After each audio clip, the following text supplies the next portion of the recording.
If this is your first time watching, I want to say welcome.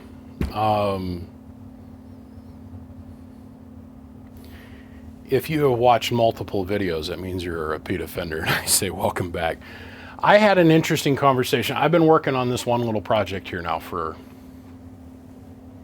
well, the whole story goes back to when I was, I think, 17 years old. So, let's see, 28, 20, 25 years, anyhow, a long time, almost 3 decades, right? So, my friend, his handle is Renegade. He has known me since I was probably 14 years old. Little pimply kid, still trying to figure out how to get his ding-dang wet. He has known me since that age, to present date. He's like a lot of my old radio buddies that have contacted me or reached out to me over the years. Now, a lot of my old radio friends are all dead. They've gone on. Heart attack, stroke, freaking suicides, the old manism, died, whatever. My friend Renegade kind of reached out to me here a couple months ago because he went and he looked at what I was doing with the YouTube channel, and he looked at the Messenger suitcase amplifier. And I kept talking about this like mythical 16 pill, right? And I said, oh yeah, man, bring it over. I'd love to take a look at it. And he just laughed. He goes, okay, I'll bring it by. So then he watches this video on this gem. This is the Messenger, we think it's an M1600. 216, 2 driving 16 in this box. So I've worked on the suitcase amp, which is buried up in a closet in the house. I'm not going to dig it out. I worked on the big long 16 pill, which is about this long, Messenger. And I keep talking about this mystical, you know, you can hear the Tibetan monks singing in the background. The mystical 16 pill that I knew about that my buddy Junkman used to own. Well, Renegade watched this video and he goes, he called me up and he's laughing one day. He goes, man, I'm going to bring that amp over to you. And I said, which amp? And he goes, the amp. I was like, nah. See, he was the one that bought it for my buddy Junkman. Then it went to another friend of ours, Mike Shippey, 531. And his handle was double CT. I can't make this up. The double CT part stands for California Clitoral Liquor. Or tickler, however you want to put it. Old Mike Shippey. Learned a lot from that old boy. A lot of stuff. So, Renegade comes over. He goes, man, I'm just going to throw it in the saddlebag of my motorcycle. And I'm thinking, what? It's bigger than that. I mean, in my mind, it's, you know. And he tells me when he gets here, he goes, buddy, I couldn't let you keep going with this. I said, what do you mean? He goes, well, your fishing trout story, every time you tell it on video, it gets to be bigger and bigger and bigger and bigger. I'm like, what do you mean? He goes, well, bud, I hate to break it to you. This is the amp. And he hands it to me. I looked at him. I said, no, this isn't the amp. He goes, dude, that's the same amp. And what he means is, in my mind, because it's been so long, the fish keeps getting bigger and bigger and bigger.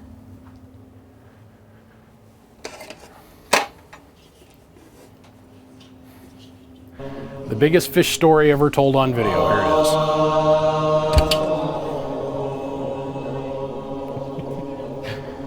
Oh my God, I feel like an idiot now. This is the legit amplifier. Yes, boys and girls, that says M800 on it. Sure does. Sure does. Now, the last time I'd seen this, it had seen better days. And we're going to look inside of it and you're going to see why I say that. First off, let me say that this isn't a standard M800, okay?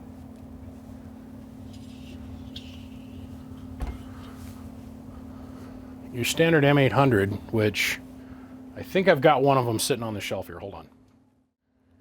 I cannot believe I don't have a messenger laying around here. Standard M800. Let's go ahead, we'll take this Dean's plug off the back. This is the actual remote that sat in my buddy Hugh's truck on his center console on his Dodge. A lot of memories, flipping switches and always reaching down to make sure it was on high.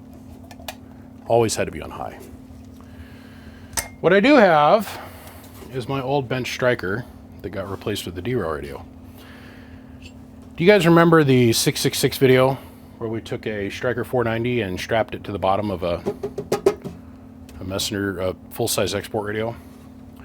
The heatsink that came off of that, or went on that, believe it or not, is the same size as a standard export radio. It's much wider and it's much longer, and internal the construction shares some of the same similarities, but there's a lot of difference. When I was a kid, when I learned how to weld, where I learned how to weld was in this huge shop in a hangar in the Boise Cascade Aviation Division's maintenance shop. And they had a full brake and press and all kinds of stuff. I mean, your standard aircraft mechanic shop with a really, really nice welder. They had a big old metal rack there, and at some point or another, I don't even remember doing this, but this is according to my buddy Renegade. I did this. I put the lid on this because it went to Mike's. It had a standard messenger lid on it that somebody had crinkle coat painted gray, like this color. This has got 19 years of 20, 30 years worth of garbage cigarette stain on it. Doesn't even have the right screws in it. So anyhow, when it come back from my buddy CT's getting worked on, I made this lid at some point or another. This isn't technically right, but this is better than what it had on its stock. I had drilled, when I worked at the CB shop, there used to be a CB shop at the old Fly-In J in Boise, not the new one. At the old Fly-In J, which was huge. It was a giant truck stop, back when truck stops were truck stops. You know, go in and get a real good meal, actually, a real meal, and they treated the drivers right, unlike the shit show that we have today. I had taken a 90 millimeter fan, a single 90 millimeter fan, and I very carefully, with about 60 Dremel discs, cut a perfect square with 2 tabs, and I had mounted the fan internally, and then I had vent holes that were here on the front to move air across the internal circuitry. And then we left it just sitting on my buddy Hugh's. When you flip the back seat up on a Dodge, he had the very first Dodge Dakota that was here in Boise. And he had an oversized alternator that we put in it, and then I put a nickel cadmium aircraft battery, and we ran aught gauge from that battery up to the alternator, and then that alternator we had from the factory when he ordered that truck. We put like 100, and at this time, this is a big alternator. It's a big deal. We put a 125 amp alternator on it, which I think they came stock with like 90. And boy, howdy, did we think we were big dogs. Woo, buddy. Anyhow, we had this mounted down just on you'd flip the seat up, and that accessory toolbox panel that was in the back seat. We had this kind of bungee down sitting back there. And when we took this amplifier out, it had been so hot for so long that the plastic that was underneath that laydown point was all melted and distorted. Somebody went along, I think this was a CT thing, and drilled a hole straight through the heatsink here, and ran a power wire for the fans through the heatsink and popped it up here in the middle, and then they put 2 fans on it blowing air dishwash, which doesn't even make any sense to me because the transistors are here. I am gonna do my best due diligence to completely restore the Big Fish story. This thing has been beat up, but my God, does it hold a special place in my heart. I'm here to tell you. Hence the reason why I own the Messenger suitcase amplifier and the M1600 I just showed you. It's because I've been looking for just this amp, but it's been sitting here in town all this time, and I never once ever thought, hey, let's just call the guy that actually ended up owning it, and let's see if we can get it back. Well, he brought it over to me, and we're sitting here working on it, and he goes, well, I said, so what were you going to do with this? He goes, well, I was kind of hoping that you'd be able to get it running and maybe be able to sell it for me. And I said, okay. And he goes, and if you weren't able to be able to get it running, I was just going to give it to you.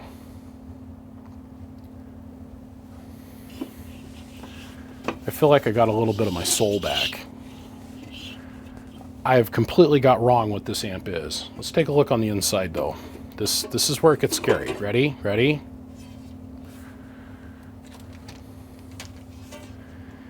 See, even as a young lass, this is not my handiwork, by the way, but even as a young lass, everybody understood that this was a shit show on the inside as far as the power distribution. But the bones of this box are still great. There's good stuff to be had here all the way around. I remember not knowing what this part was. I remember this very clearly and thinking, if I turn this part, what does it do? And a lot of my knowledge started with this box. I had that fan mounted right here in the cabinet. I mean, there's just like 100 stories attached with this amplifier. Now, it is no way in the configuration it was when I was playing with it when I was a kid. There were Arcos on top of each one of these, and it allowed us to trim each transformer for its maximum output. What I'm going to say now might actually be considered sacrilegious in some way, but my buddy CT did not understand the difference between series and parallel when it come to resistors. He would stack up resistors saying, think of how much more wattage it can dissipate. It's okay. There's some interesting tech going on in here, like this, to an eyelet and then to two stainless steel connectors. We are going to restore this box, but there's some small problems, like this used to have threaded screws in here, and somehow that got intermixed with a bunch of Texas Star screws.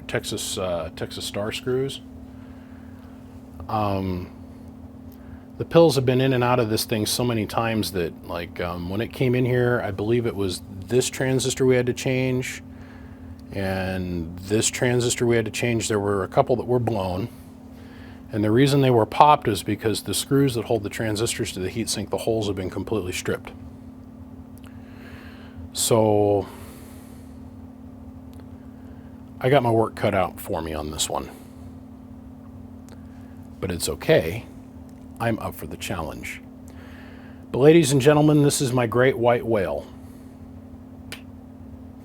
This has actually been sitting here now for a couple weeks, and I have been dying to work on it, but I've had other things that have demanded my attention that I had to give my energy to, and I'm going to make this a weekend warrior project, so this is just the segue in. Let us begin. Okay, so this is my great white whale, for a lack of a better way to put it. I cannot believe I've got this amplifier back, and I cannot believe that I'm sitting here contemplating selling this thing. But then I've got another great white whale that I'd rather own than this, because please note I've already got every messenger suite or 16 pill that they make. But the main problem with this one is that most of the transistor screws are stripped, as in they're no longer making decent contact with the threads. Like that one's still good. This one I can't even thread anything into. It's blowing all the way through. So that for sure has got to be repaired. Now the old adage of let's just go ahead and put a bigger screw in it or a longer screw in it. See, this one's stripped here, almost stripped. All of these here have been stripped and they've got oversized screws in them. So this for sure. These are good. This one's still good. This has got Texas Star transistor screws in it. Those are still good. That one's still good. That one's still good. That one's still good. That one's getting ready to go. And I know the rest of these need to be welded up too, I do believe. Let's go up in here, and that one's got a good bite on it. That one's got a good bite on it. Good bite. Good bite. Stripped to all Dickens. And good bite. Okay, so we're going to mark this one real quick with a Sharpie. Put a little arrow. Put another little arrow pointing at that one. Now, we can't go and put bigger screws in this thing. Let me show you what I mean. Let's go down here to the bottom.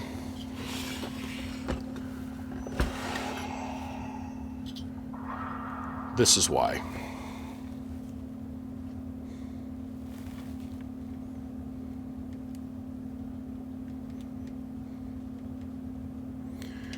That hole is pretty chowdered out. And a couple of the other pill holes that are in here are pretty chowdered out as well. So, being that this isn't the stock configuration of the fans, and we're going to want to try and restore this back as much as possible, the faceplate on this very rare Messenger M800 that we have here, there's no damage here, there's no damage on the back, but there's stuff on this amp I want to fix up. Like this hole that's down the side.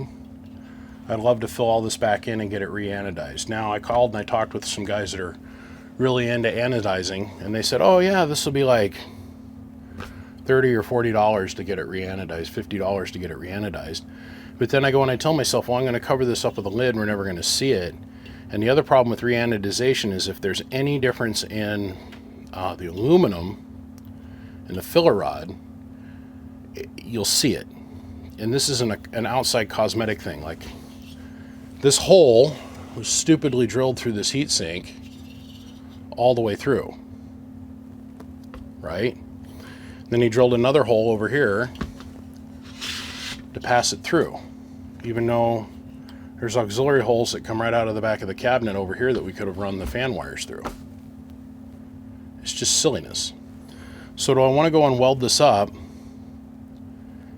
Because that's the only way we're going to fix this. There's not a helicoil on earth that I would trust to do this job, where if I go in here and I chatter this down, drill this out a little bit more, and drill this one out a little bit more, and then backfill it with weld, and then repunch it, and then re-drill it, and then retap it, I know that transistor is going to be sucked down there nice and flat. I know it. Is it really worth going down this rabbit hole to get this heatsink fin welded up and then go and get the whole heatsink re-anodized when no one's going to ever see it? So to go back to stock configuration, I need... Oh, there goes my other phone. Hold on a second. Like I was saying, this is a cosmetic issue that we're not going to even be able to see. So my goal and my intention is eventually I'm going to go get another plate like this broken that'll fit directly over the top. Now this one, I'm going to sand it all down. Now when we first originally had this, when me and my friend Hugh originally had this amplifier back in the day, it had this really nice gray crinkle coat coating to it that looked like this. We're going to restore that amplifier back to this crinkle coat that matches the box. I always thought that was really neat because they had this really cheap anodized coating they put on the lid because it was, well, cheap, but it was nice. Okay, but the problem is every time you even touched it, like, oh, we just now scratched the anodizing. I always thought this was a great idea, this crinkle coat, because it hides everything. And I mean, it was on there. I mean, it was on there. This is a cosmetic issue. This is a functionality issue. And with the quantity of cost of the transistors anymore at $200+ a piece, you just can't F around, right? We can't take any shortcuts here with this box. And my goal is to restore this back to very close to original working condition, but with some upgrades. It's like, I appreciate this ground system that my buddy Mike put in here. We really have worked out that it's better that we just use a solid piece of copper down here the way it was originally. You don't really want to strap the transistors, and this, if I'm not mistaken, he's got these like hard soldered to the board. So I've got to remove all of this. This is not the right driver pill. This has got an MR454 in it. This had a 2879 in it. I can remember that much from when I was a kid. So away we go. The more time I spend with this, the more I see things are not quite the way I want them. Let's see if we can get a little bit better picture going on. So we got all the screws out but one. Like, I've got to now come through and I'm going to have to fix this hole. I'm going to have to pull a ton of solder out of all of these traces. I was really happy to get these nuts out of there. This is a great idea, but this is totally 531 technology, man. This is the way we used to think. As I'm sitting here going through this amp, just looking at it, I'm going, yeah, I remember thinking like this. What I think is interesting is there's no output capacitance on the output network at all. From here to here, and then this is directly out to the antenna. There's no tuning network. So, like I said, it's been so long since I even touched this thing. I cannot remember if this is the stock configuration for this particular amplifier. I got 3 or 4 messengers here. And once again, what I really want to iterate is what makes this so special. Let me go over here and here's a messenger. Here's another messenger. Here's another messenger. I'll grab this one. This is also an M800. The same thing. This is an M800. This is an M800. I think we can obviously see, without looking at all the customer's personal information that's on this one, the difference in the amplifiers. And if we look at it lengthwise, this one's much wider than the other. Okay, so let's see if we can get this board off before the phone rings again.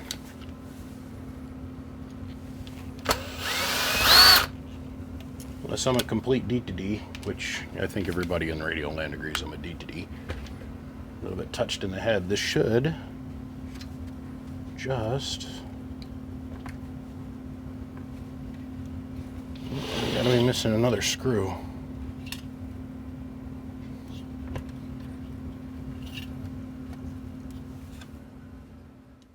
Alright, so look at this. Didn't even see this.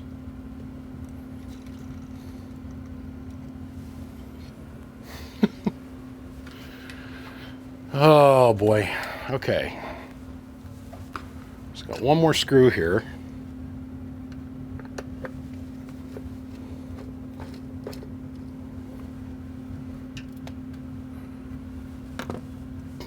Let's see what we got going on the heatsink. I did, as I was pulling all the screws out of the transistors, I made the observation that several of them were held in with wood screws. So we had this one was stripped, this one was stripped, and that one was stripped. So we added one more to the list.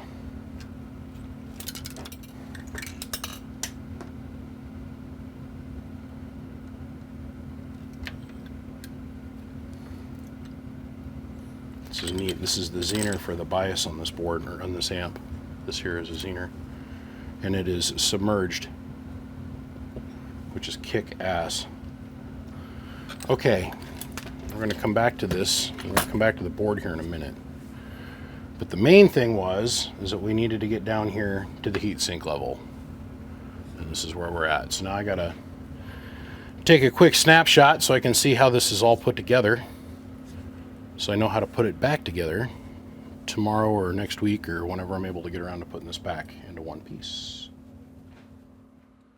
going to read this to you because I was told this and I never bothered to fact check this. I was told a long time ago, man, so anodization, man, it's going to make it really, it's going to make it radiate the heat a whole lot better. Okay, let me cover this. The main reasons for anodizing your heatsink are as follows from Gablerinian.com. This is like the anodized gods, I guess. Okay, it improved corrosion resistance, improved wear-in resistance, increased electrical isolation, otherwise makes it less conductive to electrons as far as being able to conduct, and then improved surface emissivity, and that's EMISSIVITY, which is a big fancy word for increased heat transfer to atmosphere. Its ability to take the energy, you can tell I de-oiled this and not just the oil from my hands is. Anyhow, it's a fancy word for describing the ability of the heatsink to do its job, transfer heat to the atmosphere. Now, that is a depreciating effect. If you have a very small heatsink, let's say on top of like a CPU chip, this is a measurable difference between no anodized coating and anodized coating. Okay, it'll make a huge significance, like 25% more efficient. Now, over a bigger heatsink structure like this here is very nominal. Very nominal. Now, we're going to fall back on something that my teacher Yellow Jacket taught me one time. He asked me, he goes, so BBI, if you ever had one of them amps where you have a transistor and it just keeps popping in the same place? I'm like, yeah. He goes, well, what have you figured it out? And this was a test. He goes, have you figured out what causes that? And I said, yeah, it's usually a combination of a couple different things, but the primary thing is one. The combination of multiple different things is something external, like a shorted over trace, a bad cap, a resistor that's gone open, a little flick of solder, something like that. The pill pocket not being clean is another major leader to that. But the main thing on these older school amplifiers like this, and I'm using this as a demonstration, this should slide smoothly. And what I mean by smoothly is, listen. Hear how smooth that is? It's not catching on anything, right?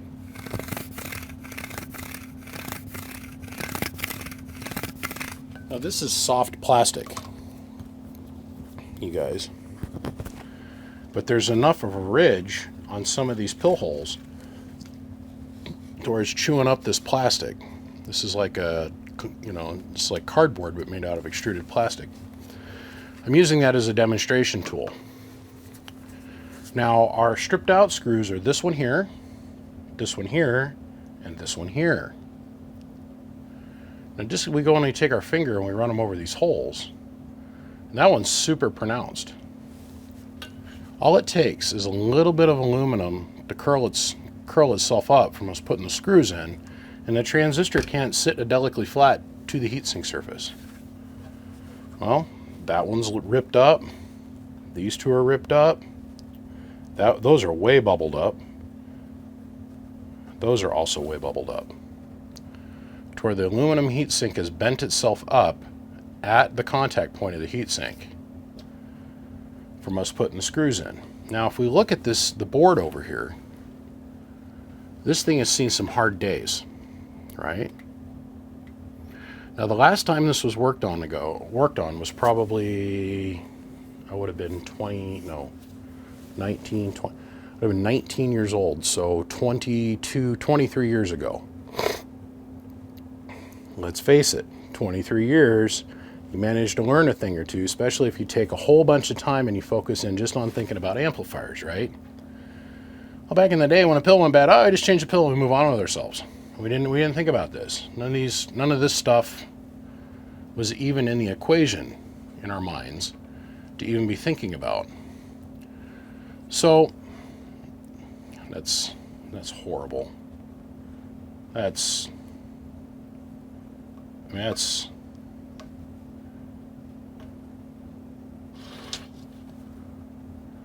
that much of a lip on some of these. that I can physically drag the heatsink by pushing on just the lip of the hole with my fingernail. There might be a reason, yeah, even the driver's the same way. The driver's like, here, check it out.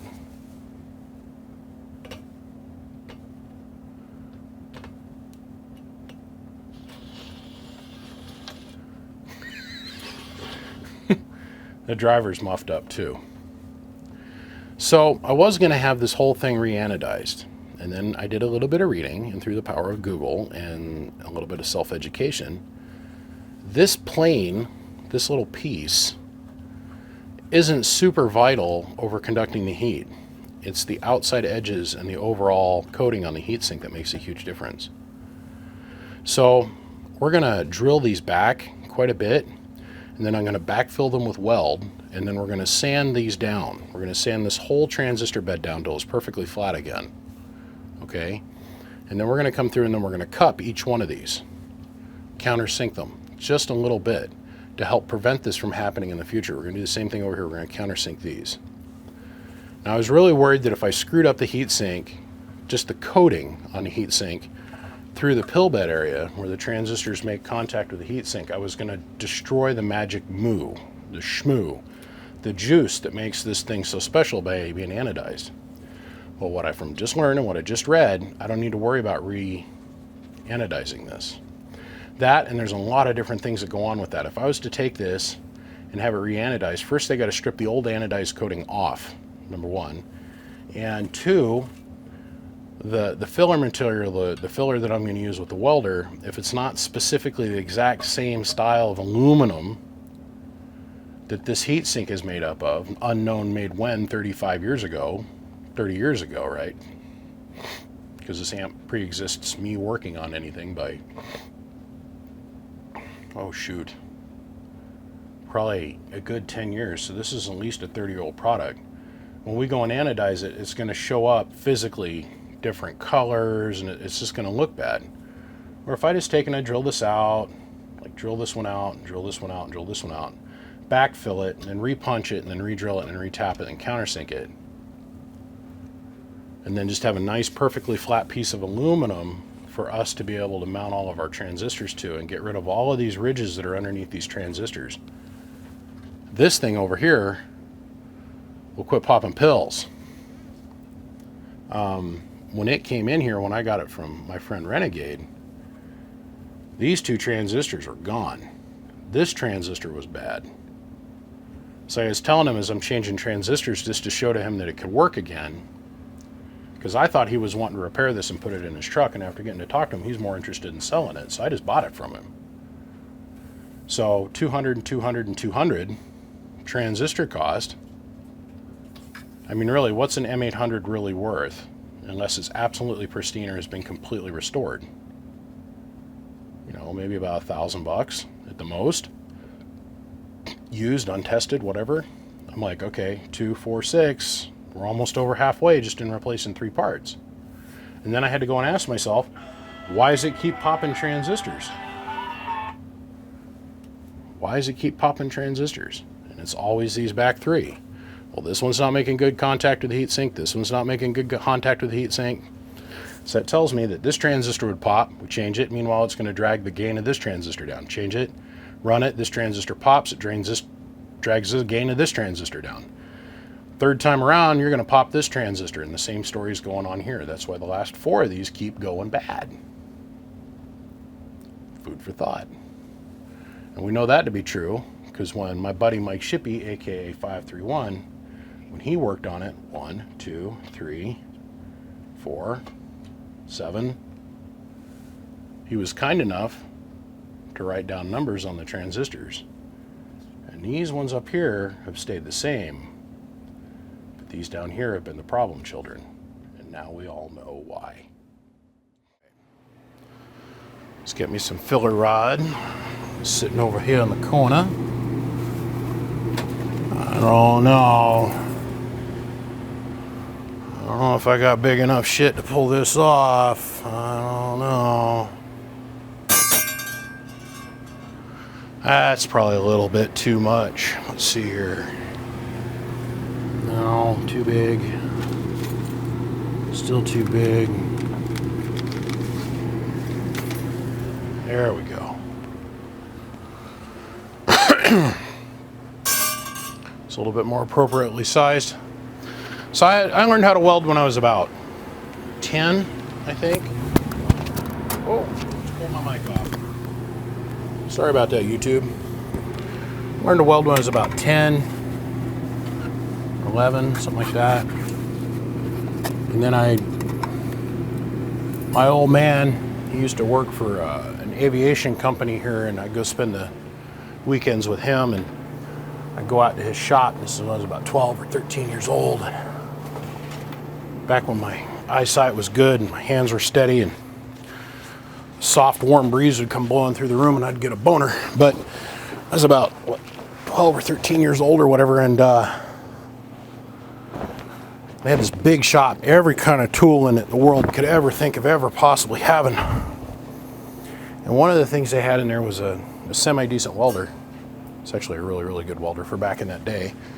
I mean, it didn't have all the fancy hoop glove electronics that we got now, like, you know, high frequency drives and all that stuff in it to help promote cleaning and whatnot. But I'm sure the guys in him come up with some kind of, this is between him and his co-workers out there. Well, Mr. Phillips and Mr. Cruz and the Garys and all them guys that were out there. A bunch of cool guys, actually. Because all the cool stuff they've gone on to do since then was just amazing to me. But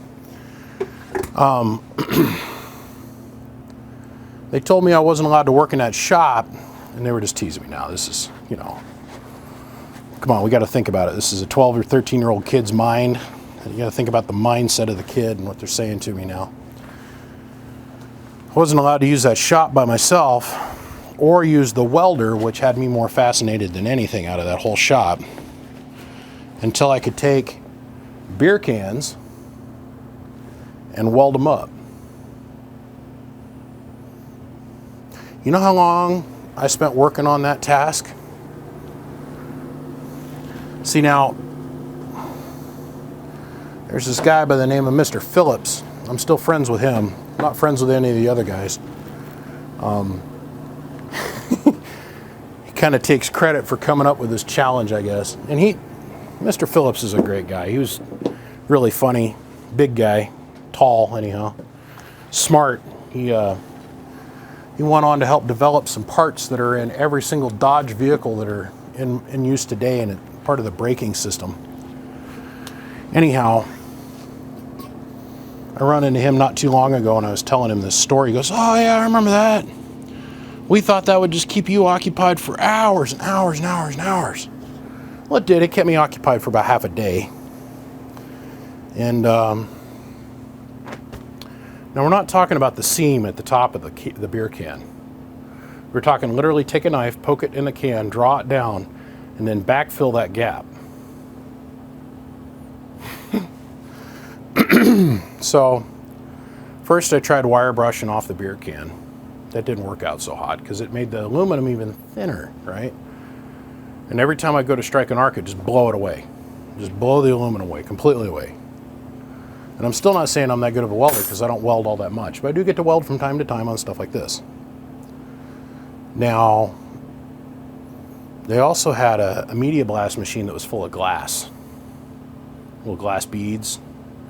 And back then that was high dollar technology. Okay, we're talking 80s, late 80s, okay, mid 90s. So to have in shop a glass media sandblaster in case filtered system, to me I always thought that was kind of impressive. But I mean, today you can go buy that kind of technology at like Harbor Freight. But I'd taken to clean the beer can off, then cut it, and it took me forever to figure out the trick. And I'll tell you the trick at the end of the song and dance here.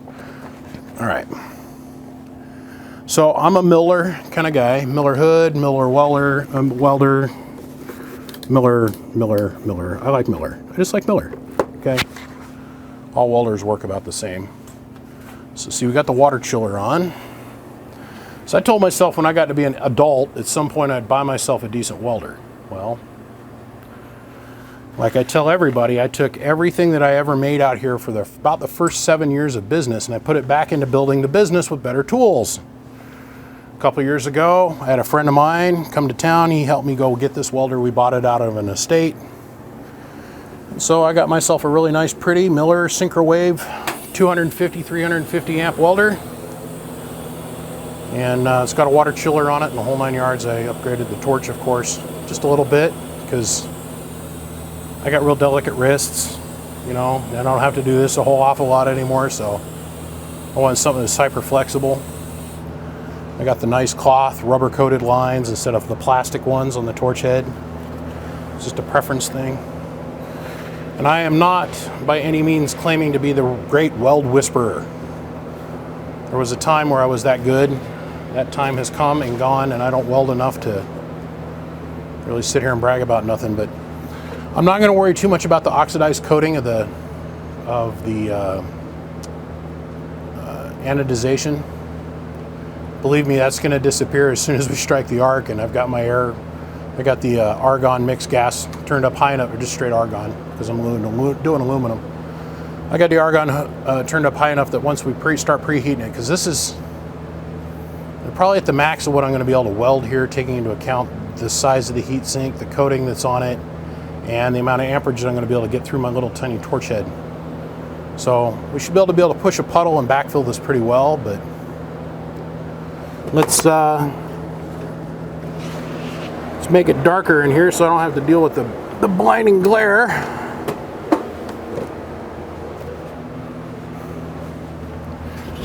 Whoa.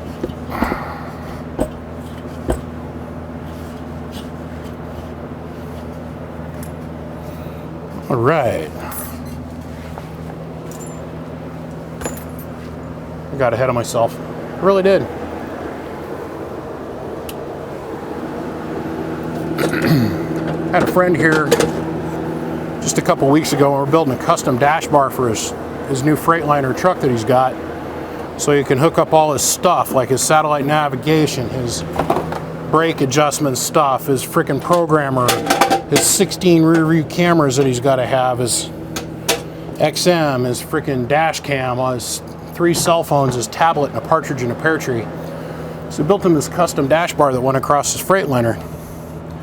And I said, I don't know why. This is one of these skills that either you can teach it to yourself or you're just born with it.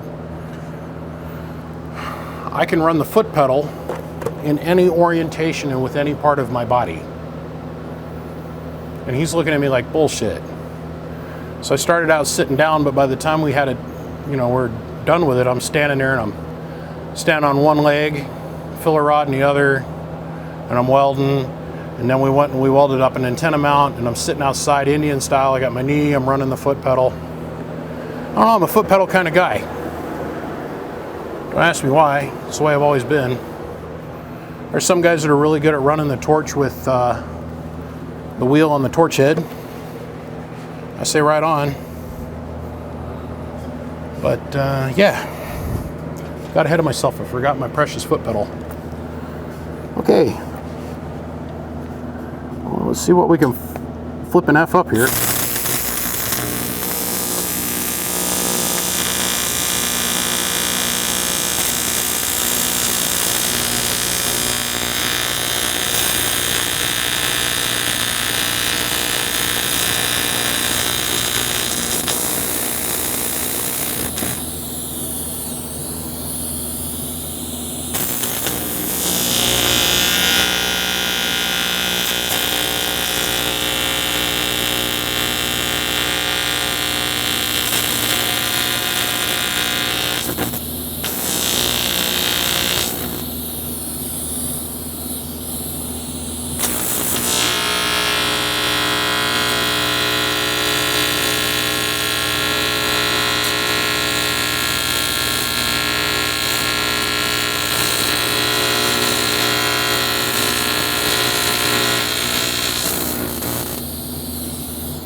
So we're going to weld those up a little bit proud. What I mean by proud is a little bit tall. And turned out okay.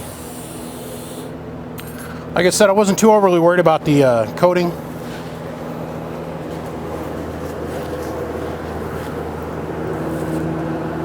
Let's let that incredibly crazy hot surface of the sun cool off. I mean the tip.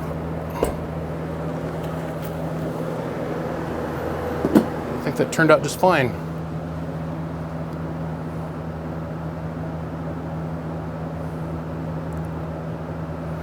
So now we countersunk these holes quite a bit that are up in here. And then we backfilled up from the bottom and then filled the weld back up and then really laid on the heat. And I think that I'll be able to come back tomorrow and sand this down fairly easily. I wanted to fill up this hole where over here, I wanted to fill this hole up here just a little bit. This is where they had the power wire going through for the fan. We're not gonna utilize that anymore. This should clean up pretty good, sand back just fine. And then we'll go ahead and we'll probably just Scotch-Brite this whole thing and make it all just bare aluminum.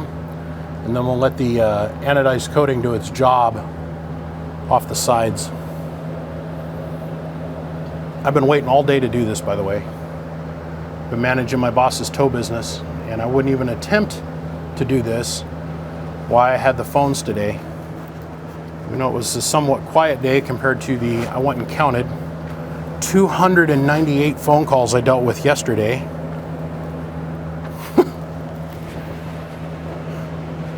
That's my max. Yesterday I literally reached almost my max of what I could deal with. It's literally, I put the phone down and it'd ring again. Be on the phone with one of my guys, hey, I gotta call you back. Gotta go to the other phone. So I wouldn't even attempt it today, but it's now 9 o'clock at night, and I'm finally in a position where I could come out and weld this up real quick. You know, it's surprising to me. I spent all the money for this nice Miller hood, and I like it, I really do. But it's like everything in life. You don't always have to start out with the highest dollar thing money can buy. You can start out with a little bit cheaper welder, hood. This is the most expensive one that they sell at Harbor Freight, and it works just fine. And this has got a little bit more white color to it. This has got a greener color to it as far as the lens is concerned. But I'm a Miller kind of guy, so I had to buy a Miller hood. Let's go ahead and shut this down.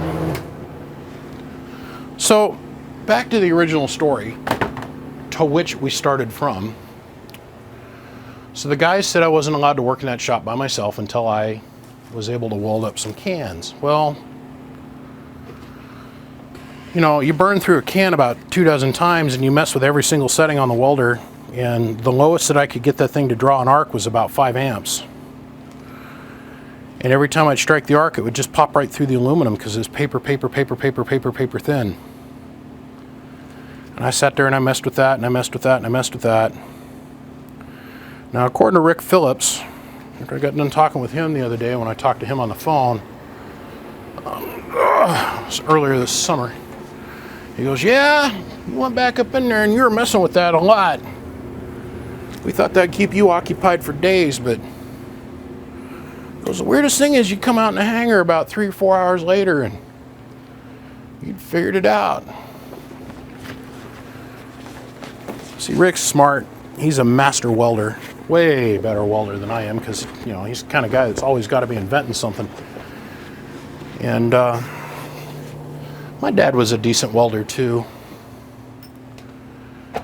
They had figured this out long before I'd come along, and I know there's a lot of guys out there that are really good welders that are like screaming the answer at the television right now, or their cell phone or their tablet. Look. The smallest filler rod you can get is still 10 times thicker than the can that you're going to try and weld to. So start your bead on top of your filler rod. I would take and I'd bend the filler rod to match the weld, and I would strike my arc on top of the filler rod, start my puddle on the filler rod itself. You can remember using really small tungsten for this. really small tungsten and using really, really tiny filler rod. But I'm talking about pushing a bead on top of the filler rod. I strike the arc on top of the filler rod and then just with the pedal slightly bump the heat and let the filler rod melt, and it would flow right into the can. So instead of just cutting up a stitch up the center and filling that up, I got cocky. Went and got a knife. I cut the top off of one beer can, cut the bottom off the other, set them so that they were butt spliced, bent the filler rod so it went all the way around the can, and sat there and welded the whole can together. I filled the can up with water and walked out with it. So I got two 12-ounce cans of beer. I'm walking out with it in my hand, and I just set it on the hanger floor, reached down, picked the bottom of the can up, turned it upside down, and ran every drip of water down the drain and just left it sitting there on the shop floor, or on the hanger floor. And went back in and went back to playing with being a welder. Sometimes the easiest solution is directly in front of your face. You just got to be bright enough to be able to see it. And like I say all the time, I never invented toilet paper, but over here at the house of BBI, we are fucking smart enough to use it.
Yeah.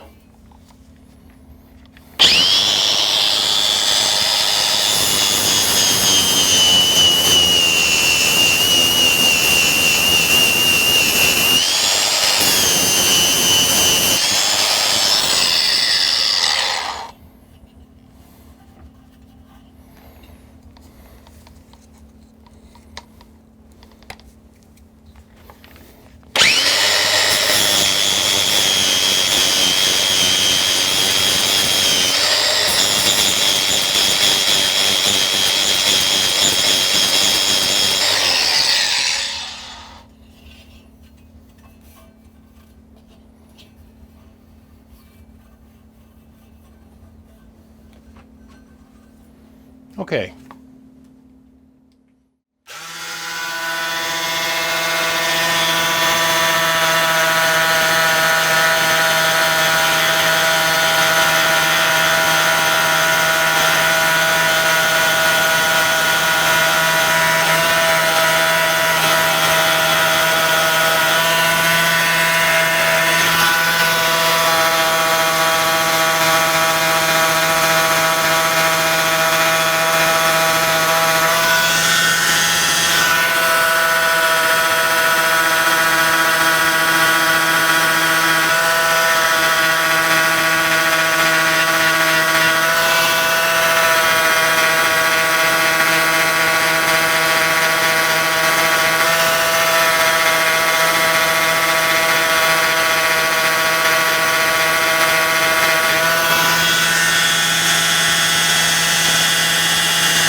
Well, 200 grit finish, never hurt nobody.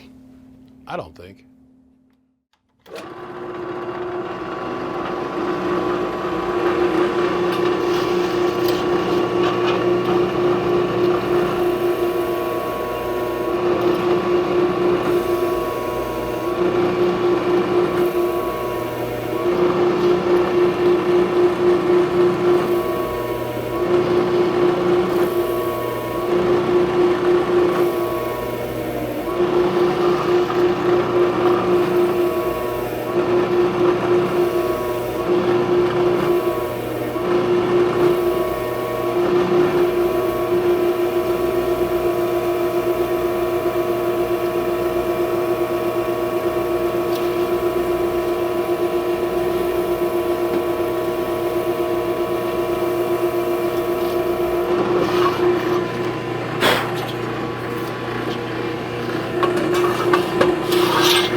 So the reason that I used the Scotch-Brite wheel, because I could have probably gotten away just fine with stopping at 200 grit sandpaper and Like my buddy Tech 9, he'll take and he'll actually sand this heatsink. And the reason he likes to sand a heatsink is because a little micro scratches in the heatsink allow the the heatsink cream a valley or a pathway from out underneath the transistor, and it helps prevent a thing that we call hydraulic cupping underneath the transistor. And that's when you got too much thermal compound on the transistor and you tighten the screw down, it'll actually cause the ears of the transistor to bow down instead of sit flat. It'll cause the center of the transistor to cup up. But we've already had so many problems with the pill holes being stretched up, even with countersinking, even with my bare hands, which is a very horrible measuring tool, by the way, and not a calibrated measuring tool whatsoever. I can still feel little dips in the heatsink, so I just went ahead and I Scotch-Brighted it back and forth, back and forth, back and forth. Help plane this out a little bit more, and I wanted to be able to get rid of the coating uniformly and make it flat-ish. I know I got machinist friends out there right now that are like, it's still not flat. Dude, come on. Got to remember that there's 8 transistors going, or 9 transistors going on this body of heatsink. Let me help put all of this in perspective for everybody. This is straight out of an ICA board. Okay, this is what we normally put 8 transistors on.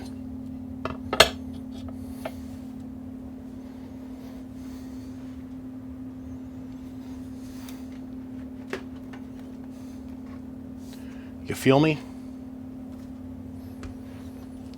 We normally go with polished aluminum, and the polishing makes a huge difference. The lapping, as they say, the lapping of the heatsink makes a night and day difference in how well the transistor is able to conduct its thermoelectric energy across over to the dissipation device. But this is big. This is beefy. And like I said, compared to a regular messenger amp, which stops right about here, we still have that much more extra heatsink. Just want to give it a fair shake. Just want to give this a fair shake and a fair chance to really work well. And I think that we're going to achieve that. So instead of me fiddly farting around and guessing where the holes go and getting out my stainless steel jig, I'm going to just go ahead and lay the board down on top of this again. Take our center punch and go through the hole of the transistor and just bink, bink, bink. I'll drill some new holes through the new aluminum. Then we'll come back, we'll countersink those new holes, and then we'll go ahead and we'll thread the board back down. But this is as far as I'm going to go with this. I'm not going to take it off and get it re-anodized. It's pointless. That's pointless. Its ability to conduct more heat has not been affected, in my opinion, that much.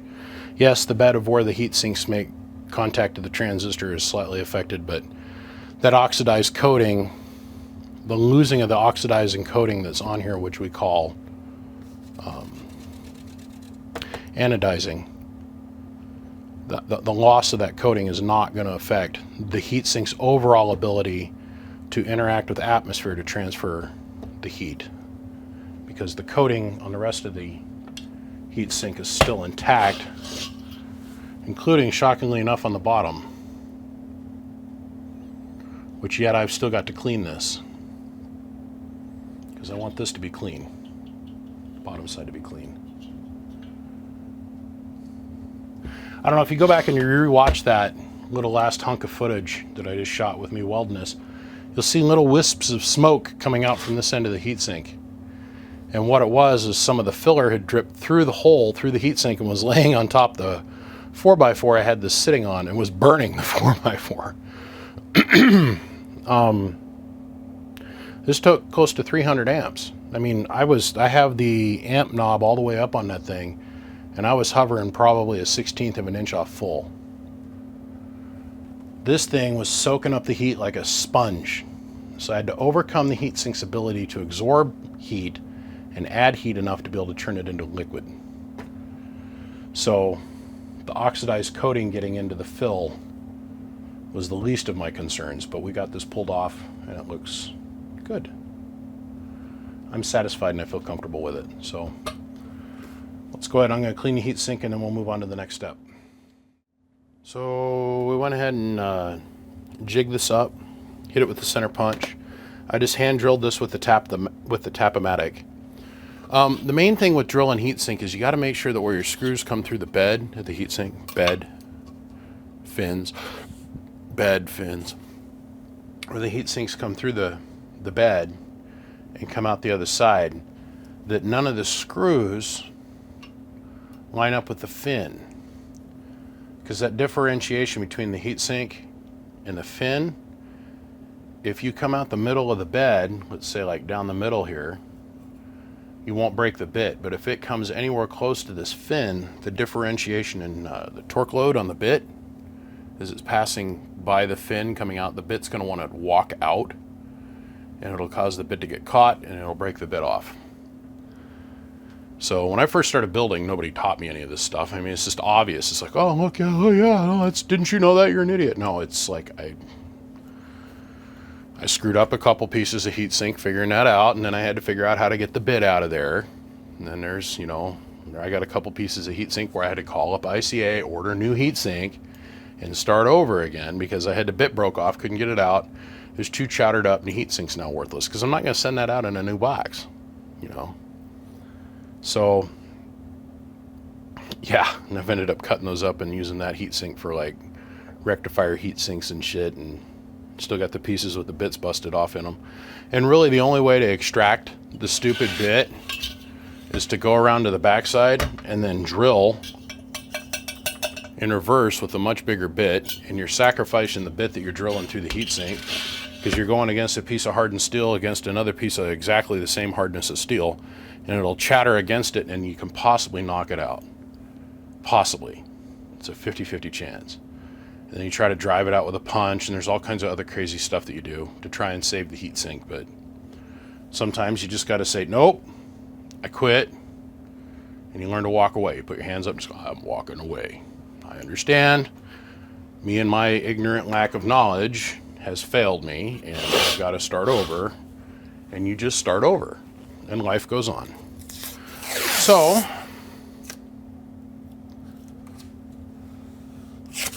my way of preventing hydraulic cupping, I know we were talking earlier about sanding heat sinks and micro grooves and giving the thermal paste a place to go. My reaction to that is I'd rather have a very smooth, clean surface with a very thin layer of thermal compound. And I even had a friend mention to me just 2 days ago about this stuff called liquid metal. Oh, it's vastly superior, he says. I'm like, yep, it is. Have you used it on any RF products? Well, I've used it on some LD MOS devices I built. Okay. Do the world a favor and yourself a favor in the same breath. Don't use it here. Just use regular white silicone-based thermal compound paste. Believe me, you'll thank me, because what happens is within about a year or two, that liquid metal has a tendency to squeak its way out of the situation, can migrate, cause problems, or it breaks down at such a point because there's such a huge rapid change of heat fluctuation in this particular design of amplifier that the liquid metal breaks down to the point where it actually starts to act as an insulator. If you think about the heat linear curve of how the component creates the heat and then off, that on-off, that cycle rate, versus how liquid metal is designed to be used in a computer where it's a very slow rise and then a constant load with possibly some heat bumps in it. I don't know. I've also had a capacitance issue take place with liquid metal with certain components. I'm just not a fan of it. The thermal, just simple, cheap. You can buy it in bulk off of Amazon. I use thermal coat. This is really good stuff. I don't get the stuff that's yellow. I get the stuff that's in the white bottle.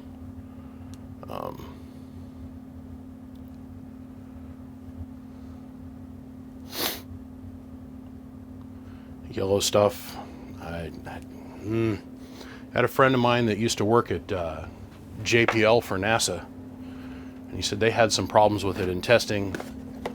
And I could go into the specifics on that, but I don't think anybody really gives a shit, to be honest with you. I'll just simply say that I prefer the white bottle thermal coat.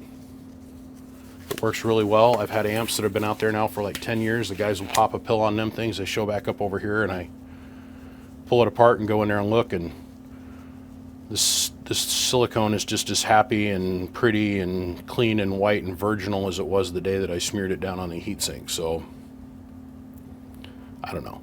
Take that experience away and that little hunk of knowledge as you choose. Because Lord knows, I don't know everything.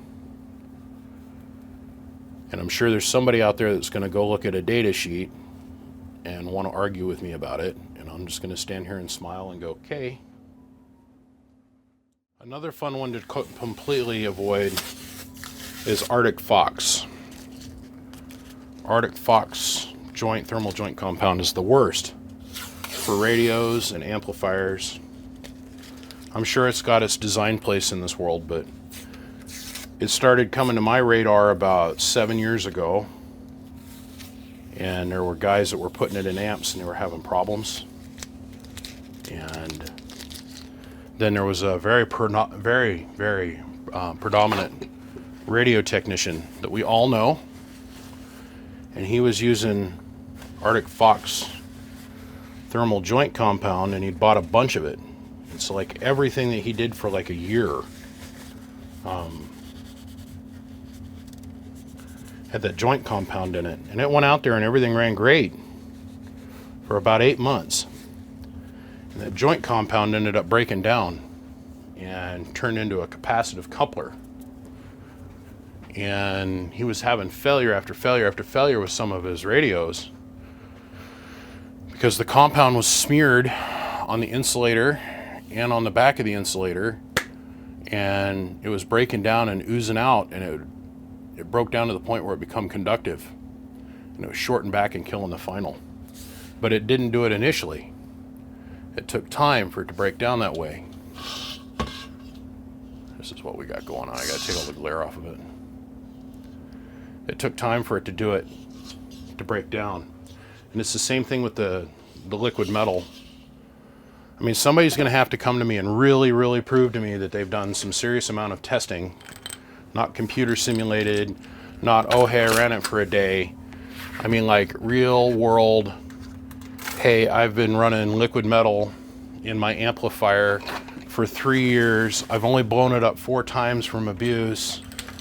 The heat sink isn't deteriorated or destroyed, and when it's been blown up each time, it was not from the liquid metal deciding that it was going to migrate around the component, because sometimes we mount amplifiers upside down and it weaked out from around the component and came down the component and then RF coupled and shorted out.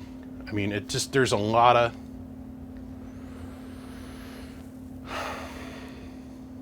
just stick with the silicone. That's my advice to the world. Stick with the silicone. Okay, so before we go and mount up the board, because we just did all that nice, beautiful prep work to the heatsink, I don't want to slap this back on the heatsink until I got all my solder work up here completed, and I'm able to wash this. Because when you wash it, you have a tendency to strip off the thermal compound around the transistors. And I'd rather have a clean, white bed underneath these transistors that I know is absolutely virginal. And what I'm saying is you can't pull the thermal compound from underneath the transistor. It's so stupid. The transistor's holding all that thermal compound in place. I'm not ready to tighten this down yet. Hold on one second. Okay. The transistor's holding the thermal compound in place. I want to wash this, and I want to make sure I keep my heat sink spotlessly clean because I just got it all cleaned up. So I know that this is full of a bunch of flux. Like, we're going to come in here and clean all of this, and we're going to make it look like new again because we have to. We're going to pull this MRF 454 out of here, and we're going to put a Toshiba back in here the way it was designed. 454, it takes a different This setup is not proper for that transistor. This was designed for 2879. So we're going to put 2879 back in the spot, and there's a bunch of little stuff going on here. Like, if we look at the edge of this tuner, that's a burn mark. And what has happened is this had 12 volts on it at some point, and somebody took their soldering iron and went right in here and shorted it out. So we're going to change that. And then the other thing that my friend Mike used to do is this here. Okay. He always got this backwards in his head. Love Mike, brilliant guy. Oh my God, smart dude. But he could never get series 2 resistors in parallel square in his head. So this is 50 ohms, this is 50 ohms, this is 50 ohms. And what he thought he was doing was increasing the wattage at these resistors. And what he was doing was increasing the wattage dissipation, but having the resistance value. No, can't have that. So this is going to get replaced, this will get replaced. We're going to redo the power distribution here in the back. And for some reason he desoldered the diodes that are here on the board for protection. The idea behind the diodes here is that you have a fuse, like right here. You have a fuse in the amplifier or up the chain in the electrical system someplace. And if for some silly reason you hook the leads up backwards, these diodes are designed to break down and short out before they can damage the transistor. That's part of the idea behind the diodes. It's not the whole reason, but this never happens. When you hook this up, the amp is always on, by the way. As soon as you plug the amp in, the amp is on. Even though that on-off switch is in the off position, the only thing that's controlling is the relay. In 99.9% of the amplifiers that are built, you'll find that Palomar and some of the older Prides and that kind of thing, that on-off switch in the front of the amplifier actually turned the 12 volt voltage off to the circuit. This is wired hot and on all the time. The only thing that we're flipping on and off is the relay. So anything electrically that's going to happen bad here, this thing's hot 24/7. But we are going to come back and we're going to add the diodes because they were actually here. 6 amp, 50 volters, I do believe. Or 6 amp, 1000 volters, I mean. We'll actually add those back into their stock locations.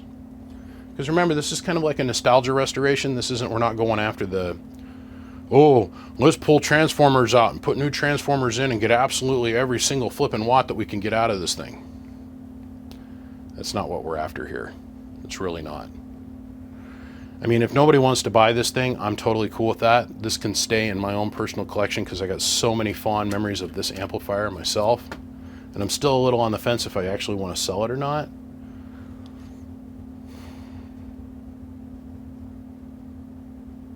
I'm on the fence. So now I'm going to go through and I'm going to save you guys the laborious time of watching me do it, but I'm going to go over every single solder joint and I'm going to suck the solder off of every single thing here and then reflow the solder. And then I've got traces in here, like this schmoo here, where it's burnt through to the board. And I'm sure I'm going to find more of that as I go in through here and I peel the solder bag. You guys got to remember that this is fiberglass. It's just a fiberglass sheet, right? With a 60 kajillionths thick piece of hammered extruded copper that has been epoxied to this board, right?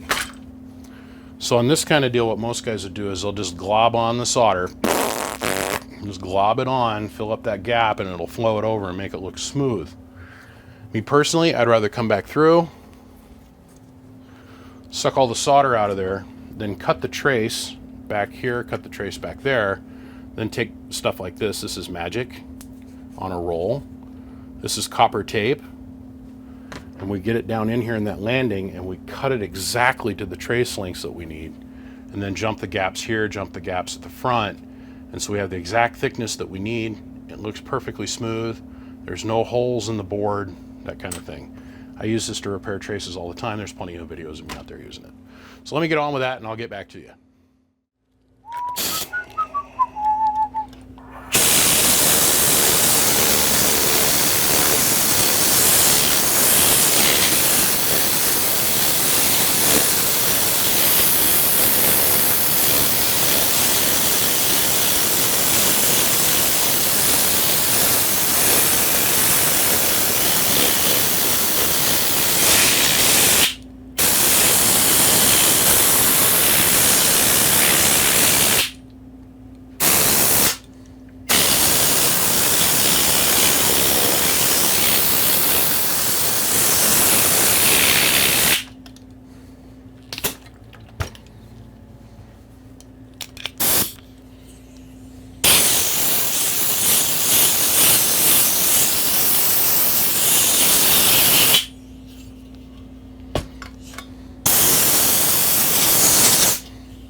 So we prepped up the whole heatsink. Yes, master. Top and bottom. Right. Got all our washers put in place. Now, my biggest thing I hate is trying to get all these spacers to line up. So, uh-oh, they didn't move. It's through magic. Little tiny drops of super glue is what makes it magic. Okay. Now, remember, our priority here is to the transistors. There. Let's see, pill screws. Whoa. I think that bag's got a hole in it. So we're turning it around. Turn the beat around. Okay, we're turning this around here.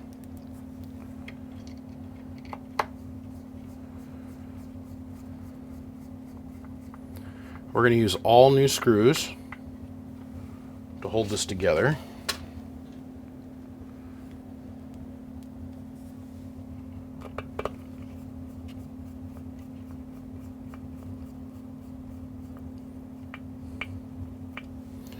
Now in theory, it should be pretty lined up.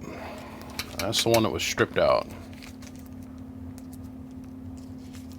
So let's see if we can get that to go. So we're on the turnaround point on this box. And this is where we're going to start departing from the... Oh yeah, good bite. Yeah, buddy.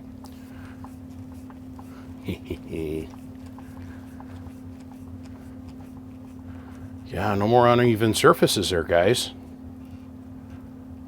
And we're tight. Okay. So we're going to start departing from the original design. This is, of course, going to get the classic 5-watt resistor in it because they work better when there's a failure.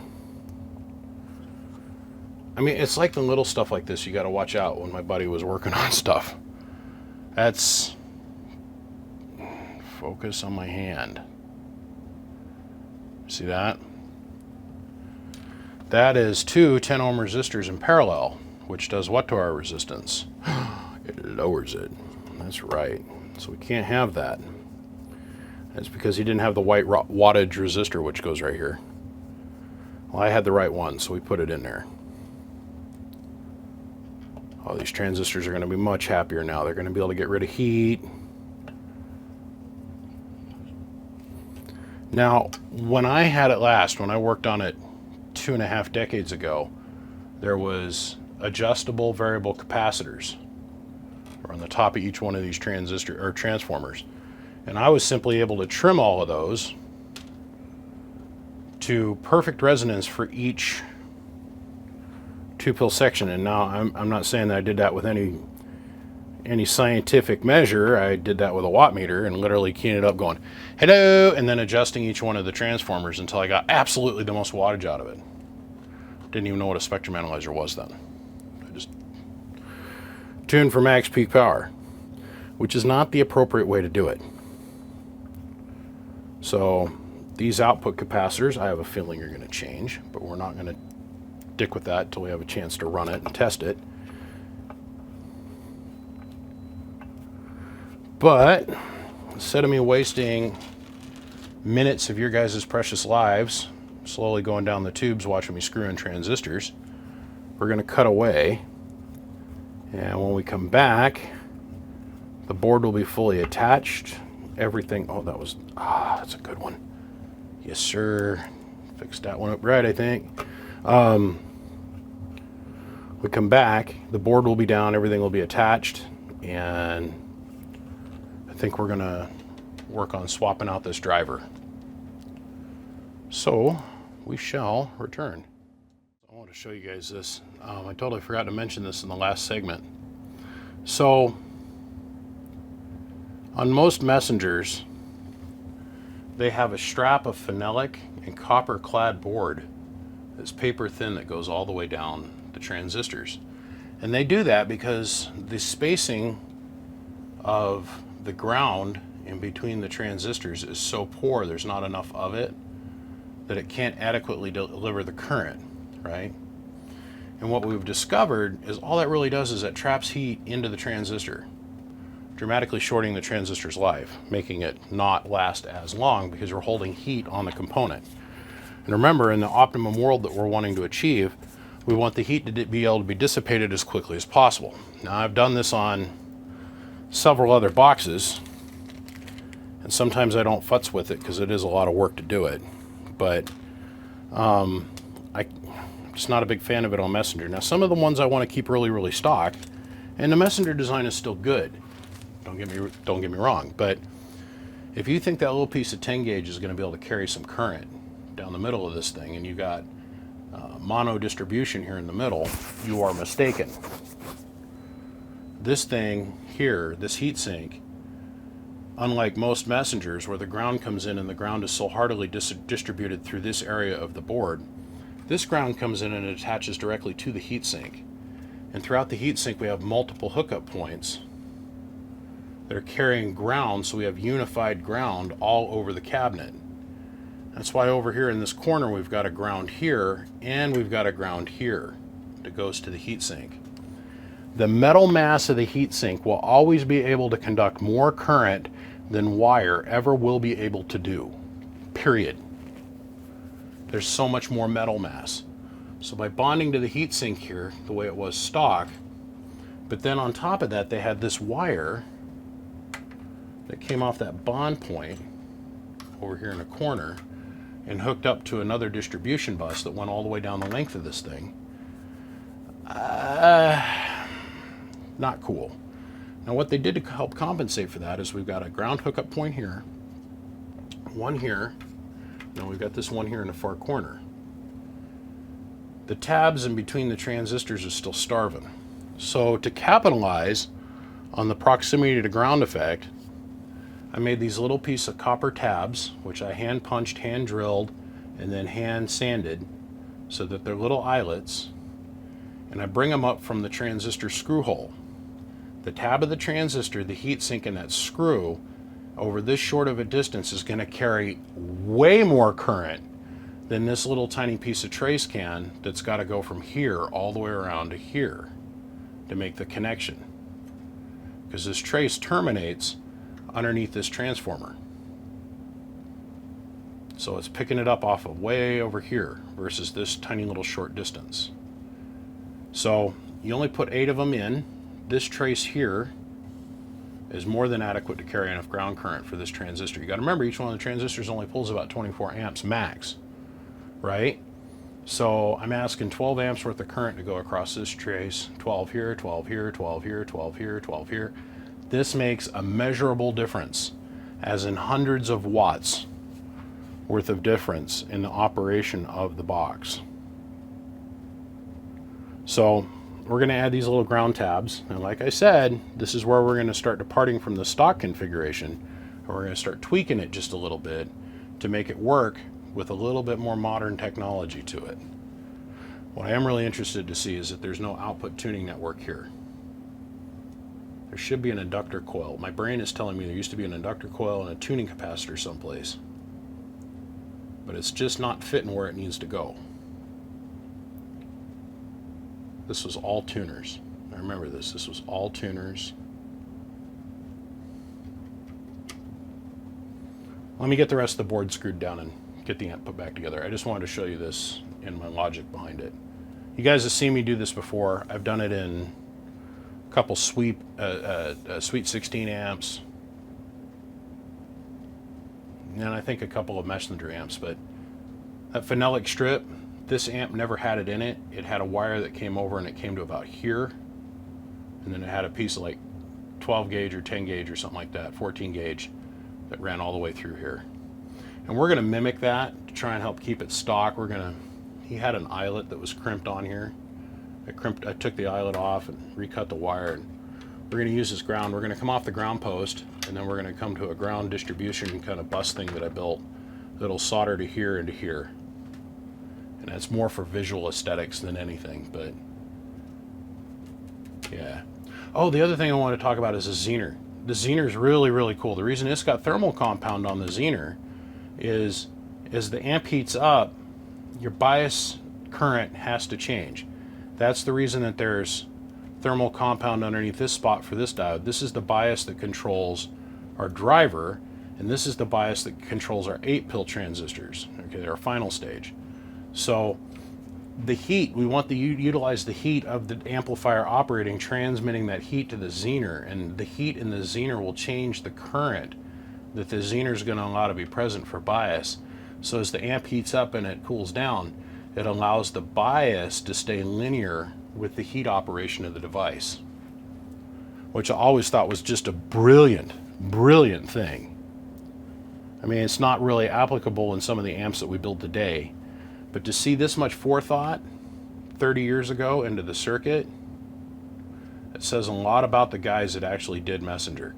And no, we know for an absolute provable 100% fact, the guy in the bread truck had nothing to do with this company, not ever. Just putting that out there on Front Street. Because I met the 3 guys. I personally know the 3 guys that were doing Messenger in the day. And none of them have ever heard of that guy. So, just saying. Just saying. All right, moving on. So, I pull the driver out, and the trace that's underneath the driver is garbage. This isn't the greatest in the world either, but it's acceptable. This will work okay because we got an added shorting bar that comes from here to here. But I wanted to show you guys the process here, how I just lay down that foil tape, then I cut it with a razor blade to match the trace, and then I just come back in and I flow that over with solder. And when you're done, you'll not even be able to tell that we were in here. So let me throw the transistor in here real fast and solder this in, you'll see. Okay, I'm trying to think where I left off. That was last week on this particular project, so I've had some time to circle back around, get the wagons in line. So we've got our 2290 installed, or 2879 here installed. And like I was telling you, this looked a little rough, but you'll never be able to tell after the repair was completed. And also, I wanted to show you this trace. I want to show you this trace. You can't even tell that that has been repaired. We went and put a new tuner on it. This thing was burnt and effed up from the ground up here. So put a new tuner there. We added a tuner here the way it should be. We got rid of the wire wound resistor, which is not what you want to do here for an input attenuator. We left this stock attenuator back to ground. But then we added this tuner here as well so we can actually adjust our input. So we're at the point where we're going to run it. Now, I normally would go and I'd wash the board here because we've done a bunch of other stuff. So we went ahead and we put the positive circuit back together. Like I said, we added the, we'll start up here in the front. We added the diodes over here, right? And then I added all the flyback resistors with 5 waters and copied all of our traces, and we're actually able to reconstruct everything down in there and make it look right. Then I did the ground distribution upgrade and the positive wire upgrade-ish. We went in and replaced their little stock 4-gauge. Is that what this is? Yeah, 4-gauge. And got rid of these terminals here. We upgraded. We put just a little 150 Anderson clip on here because we're not going to be pushing this box that hard. We're not. We're not going to do it. Hydraulically crimped and submerged soldered all of our eyelets. Added this ground distribution bus, but did it in their fashion, the old school fashion, where I submerged dipped the wire. And like I said, I added those little ground straps, and that makes it just a monumentally different, better improvement, right? So then, taken from the later style M800s or the M8s or the M4Vs or whatever, I added this distribution bus, and they would bring their little wire in and they'd end it here on the board down here. So that meant these transistors were starving down here on the end. I went ahead and upgraded to the the 4 gauge here, brought it to the middle, and instead of going back and using these little ferrite beads like what's over here on the driver, which was elegant and beautiful, I went ahead and I went with this, a little bit of a positive wire upgrade. So this is 10 gauge wire, as you guys all know, not the 22 or 16 gauge that most of the builders use. Like I said, we're not going for max out watts. I stood here and looked at this for a long time, and I thought, man, I could do my over-the-top flies and all that kind of stuff. I want to try and keep this as close to stock as I can, but still give it the little modern twist where we need it. So we haven't got our fan kit built. I got to go down and get that cabinet punched out today.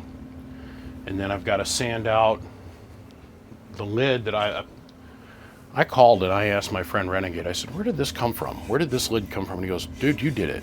I said, what do you mean I did it? He goes, you don't remember? You did that. Nope, don't remember doing this at all. Apparently I did this when I was a kid, when I was like 18 or something, 16 or something. So I got to sand this all out, and then we are going to gray crinkle coat this to match the stock paint pattern. And in the same breath, I'm going to gray crinkle coat the remote, which I need to bring over here anyhow. I'm going to clean this gray off, and we're going to crinkle coat this, so everything will match. So when it's final assembled, and the fan wire thing, I'm going to nix this. I'll probably bring it around and loop it out and bring it out through this rubber grommet that's over here for a fan anyhow. I remember installing this when I was a kid. We'll bring that around. We'll probably take two 120 millimeter, probably sun-on fans, and we'll mount them in the lid that I'm going to have punched out this morning. So it'll have a case on it like this that'll vent forward and back. So the whole assemblage is going to sit and be about that big, which I think is going to be titties. But we're at the point where we need to start running it and see what we got, identifying problems. So I went through and I tested all of these caps. These are all 30s. This capacitance combo that's in here for the inputs, outputs, I have never, and believe me when I tell you, I have seen a lot of messengers in my day, have never seen this particular combo. It's usually a 680 and like a 12 or 1300 puff over here, or it's a 1000 with nothing present. So to have 30 on here, which is almost no swamping on the input transformer at all, I was like, so it's either really radically high or there's nothing present on the input. And on the output, I've never seen 680s. I've always seen 1000s or dual 680s. So it's like 12, 1300 puff. But this is where the experimentation purpose comes from. This is where we're going to start playing with it a whole bunch. I mean, like a whole bunch. So on that note, let me get ourselves situated and we'll get some power wires hooked up to this. And we're going to start playing. Now, I very, very distinctly remember it having like 680s on the outputs and having arco variables over the top of each one of the final stages. And I hate these things. I hate these things. They are awesome and they do their job epically well to a point. That point, that line in the sand that we cross over is as you're driving down the road, these are constantly wiggling around. And then so you got to glue them down, or you've got to, you know, put, like I do, I use black fingernail polish. The stock ones had red fingernail polish on most of them. You've got to glue, you got to paint these down to keep them from backing out, otherwise the whole amp falls out of sequence. And I can't for the life of me. There is no capacitance on this output network at all. And as we all know, we want to add it as close to this output relay as we possibly can to get that 50 ohm bump just as we're leaving the box. That way this internal capacity of this coax doesn't affect our coax length to our antenna. This extra foot, instead, let's just say if you're going to run this with an 18 foot of coax, you're never going to get the antenna to lay down until you go to 17 feet of coax. Or if you're running 12.5 feet of coax, you're never going to get the, because the RF is going to use this as our tune point instead of this coax connector. So we'd have to take into account that length of coax. I'm not a big fan of that. So those are the things I'm going to be looking at. I dug around. I do have 4 brand new Arco variables, but I don't want to go that route. The only reason I'd put them back in there is for nostalgia purposes. Because when I originally worked on this, I remember I was sitting in the CB shop in the Flying J in Boise, Idaho when I was, I think I was still in high school at the time. And I was working on this. And it had Arco variables because I remember trimming all of them with the watt meter to make sure I was getting the most watts out of it. Didn't even know what a spectrum analyzer was. Anyhow, it's time to hook it up. I wanted to show you how this one pill section turned out. This is completely rebuilt. This is a stock capacitance, that's a stock capacitance, that's a stock capacitance, and that's a stock capacitance. And that's a modified amount of resistance. But I know this is going to work. Sometimes it's hard coming along, picking up the butchery pieces off the floor and making do with what you got. Okay, away we go. Well, I'm ready to call this a victory. What do you mean by victory, BBI? Well, I couldn't help myself. I went with the variable tuners because it's just nostalgic to me. And I got to get away from doing the testing portion of this video, and I got to reset. I got a couple of things I got to do, but the main thing that I wanted to show is that the lid, went ahead and I took some like 200 grit sandpaper, and I was able to get most of the scratches to come out of the cabinet and got it sanded down and prepped for paint.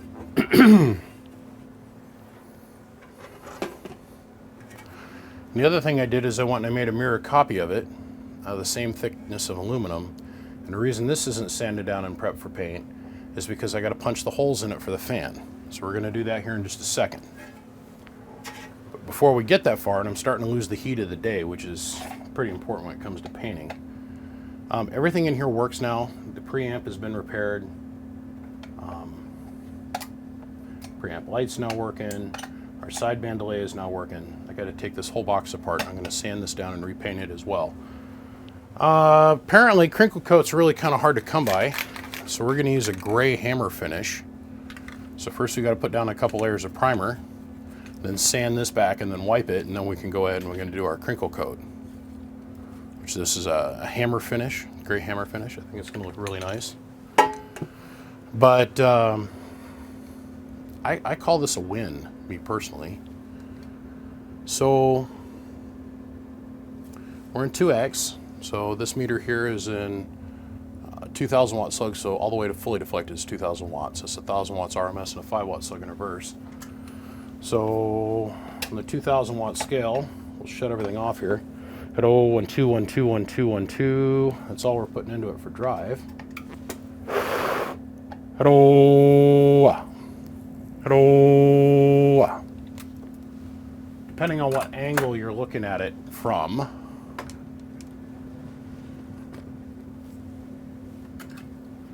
hello.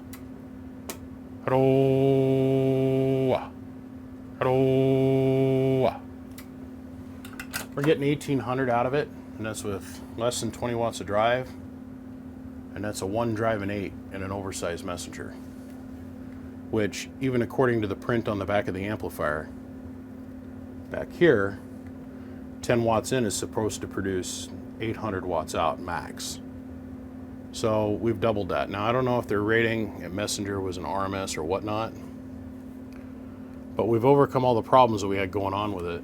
Input tune. Let's go ahead and let's pan up here. Hello, 1, 2, 1, 2. Hello, 1, 2.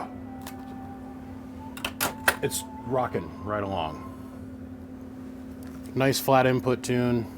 Things over here just jamming out watts. So I'm going to call this a victory and say I'm pretty much done with tweaking around on the inside of this thing. Now it's all the finish work. And I wanted to get that shot and get to this point and be finished with it before I jump onto another project. Remember, I'm just kind of doing this in my spare time. because I'm really having an emotional hard time letting go of this. After so many years of looking for this box, this exact amplifier, I mean, let us not forget that, let me pan up here for a second. This Galaxy 66V here, and at one time, this amplifier here, they're the biggest mobile in this town at one time. That statement doesn't hold true today, but okay. Got this running, got the power wires done, got everything cleaned up. I mean, somebody would have to offer me like an absurd amount of money for this. I've hunted for this amplifier for, well, most of my adult life. I got way cooler amps that I have less emotional attachment to that I'd rather sell. But have faith, we're gonna sell something cool by the end of this video as a reward for everybody standing and holding on and pushing in and putting in the burn through time on what we're selling here. So let me go ahead and get this pulled off the bench and get out of the way and start getting ready to do the tin work for the fans. I remember a time when I had to do this with a hole punch, or a hole saw. Man, fucking dinosaurs roam the earth. So grateful for Yellow Jacket for turning me on to this kind of tech. He's like, no, young man, you need to get yourself a punch. Really? It was in LA with Prime. He showed me that he had one of these, but it was manual driven with a wrench. You know, and if they make it with a wrench, I know they make it with a hydraulic cylinder. So now Prime's got some really cool tools. He would never drill these holes out. He's got a specific punch that he can literally put over the spot, and it goes thump, and it punches the hole for the fan. And usually what he'll do now is he'll start it with his plasma cutter, or his CNC machine. He'll cut it with that. He'll do a little fire a hole through it. Then he comes back later with the punch machine and makes it perfectly round. That way he knows the hole is exactly where he wants it.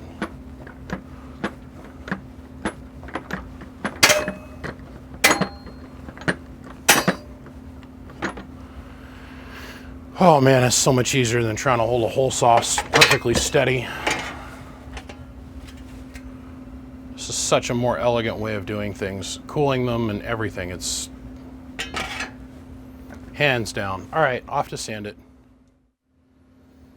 So, you ever had one of those moments that just takes you right back to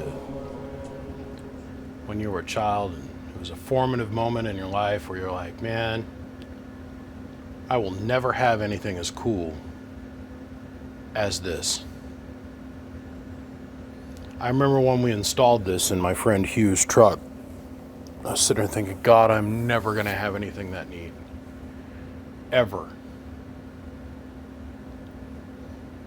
And man, did we have fun with this. We used to go park up on the mountain above our town, and we ruled this place with an iron fist. It was like, oh man, they're going up the mountain again. We'd go up there and spend all weekend. We'd take food and tents and everything. We'd camp up there and just do nothing but talk on the radio and talk shit with this amp. And when he decided he wanted to sell it, he had everybody and their brother trying to get a hold of him to buy it. And I am so grateful to my friend Kim, aka Renegade, who reached out to me and said, hey, I've been watching your YouTube videos, and I gotta tell you, man, I gotta bring you something. You need to stop. That fish is just gonna keep turning into, started out as a 7-incher and all of a sudden it's 14 inches long, you know.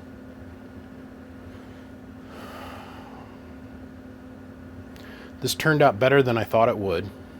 It runs, you gotta remember, back in the day, all we had was a watt meter that was at the CB shop that we had here, and that watt meter was really generous, okay? But in my opinion, this thing runs better than what it did when it was, when I first initially worked on it now. It's, in my opinion, running at or above where it was before. We had one of them dozy white test centers that had that switch in the back to take it from 2 to 4,000 watts. And the 2,000 watt scale was happy by about 500 watts. And then the doubler scale on the back, that was a trick that the guy that owned the CV shop used to have. He'd take and pick the meter up to turn it to the customer, and he'd always reach his hand over the back and pick the meter up and turn it, and as he did it, he'd flick the switch in the back of it, and it would just make the needle tear off into the corner. But here we are today with real watt meters, and this really makes me think how far I've come with this never-ending pursuit of the hobby. We went ahead and put a hammer finish on it, which is a smooth finish, but it's got crinkle effect to it. It turned out beautifully. Actually better than what I had imagined in my head. There's no scratches, no dents, no dings. I went ahead and used an actual jack on the back for the fan lead. So it's all done right. I'm just tickled inside because this is mine. And I never did I ever think that I would ever have this amp back in my universe or back in my hands or have it fully running. And with my boss being out of town the last 2 weeks and I've been trapped right here doing nothing but talking on the phone and being able to have the free time to work on this, I don't know, I feel completed would be the best way to put it. So we're going to leave it as a low drive right now. I will probably go in there and add an attenuator to it in some point in the future so I can run my 955 in my Tahoe with this thing. But honestly, what I think I'm going to do is I think I need a new mobile. And I've been looking for a diesel-powered Chevy Suburban, which I know they make them. And I think it's time for me to make a move. I think it's time for me to go get a new vehicle. I really do. And I think the Tahoe might need to be retired. And I think I'm going to build this into a special little place in that truck. But that's another story for another day. Let's make it work for a minute.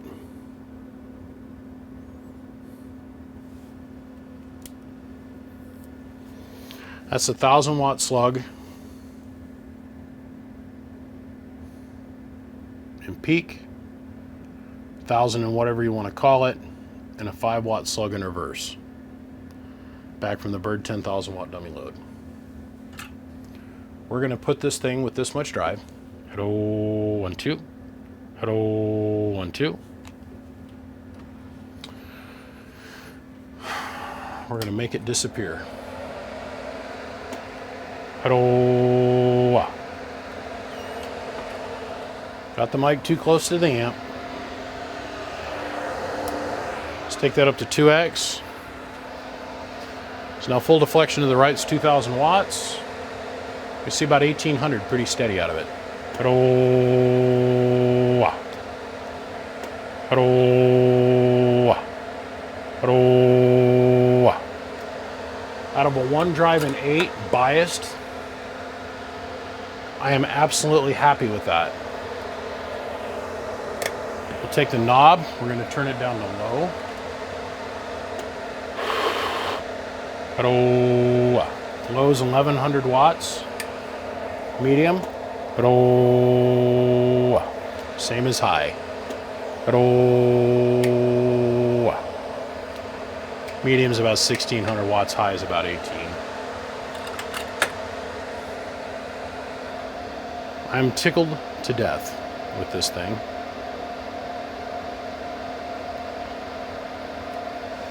I got fond memories of it because my friend 531 worked on it, old double CT, which stood for California Clitoral Tickler. Mike is the reason I've got such a twisted personality, because if you didn't think quick, talk fast, and have something funny to say, he didn't want to hear you talk. Just telling you. Hello, 1 2 1 2, 1 2 1 2, 1 2 1 2. Very smooth. Hello.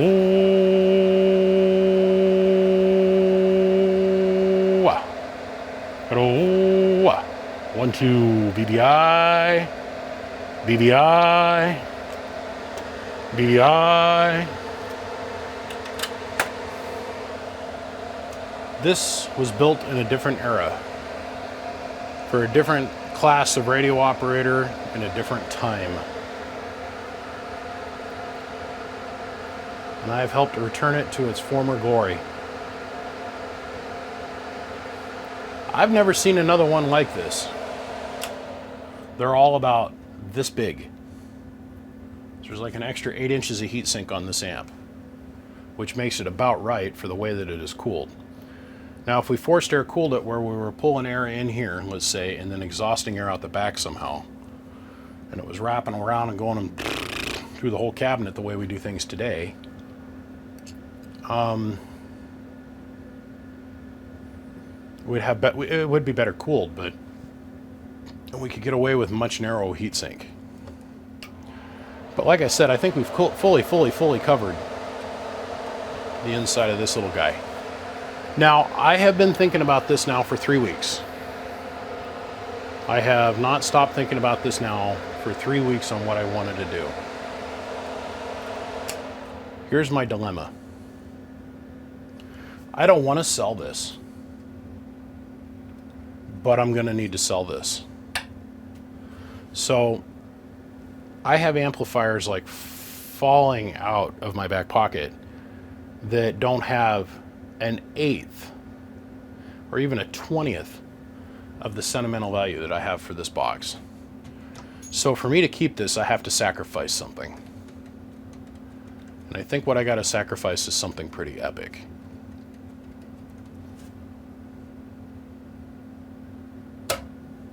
I know what I'm going to do. I've made up my mind. I've made up my mind. I will take any day of the week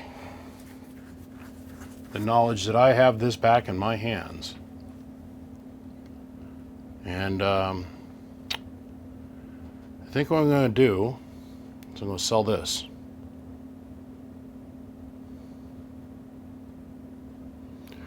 I would argue this is one of the most pristine models of this, or most pristine example of this particular amplifier that you're ever going to find anywhere. This is the elusive Messenger 16-pill suitcase.